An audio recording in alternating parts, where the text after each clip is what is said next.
खबर शामिल करेंगे divisional bureau chief Khalid Munir की। लियाकत अली चट्टा ने कमिश्नर डीजी खान का चार्ज दोबारा संभाल लिया। उन्होंने सुबह सवेरे ज़िला राजनपुर के सैलाबज़दा इलाकों का दौरा किया।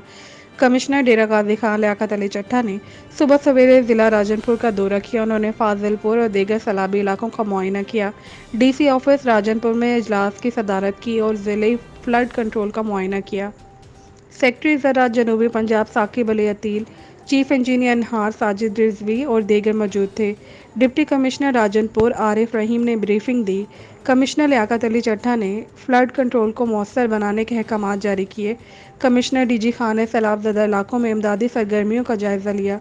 उन्होंने बुखारा ड्रेन फाजिलपुरा में रोद कोही के लिए मुस्तकिल कुशादा पुल तामीर करने के अहकाम जारी कर दिए हैं। कमिश्नर ने कहा कि मौजूदा पुल हल्की ट्रैफिक के लिए डिज़ाइन किया गया है, जबकि भारी ट्रैफिक से पुल को नुकसान पहुंच सकता है। इसलिए भारी गाड़ियों के दाखिले पर आयद पाबंदी पर अमल दरामद कराया जाए, जिसके लिए ट्रैफिक पुलिस के मामलत के लिए मुकामी पुलिस तैनात की जाए। कमिश्नर लियाकत अली चट्टा ने कहा कि सैलाबज़दा इलाकों में खिदमत खल्क करने वाले मुखय्यर हज़रात की हर मुमकिन मामलत की जाए।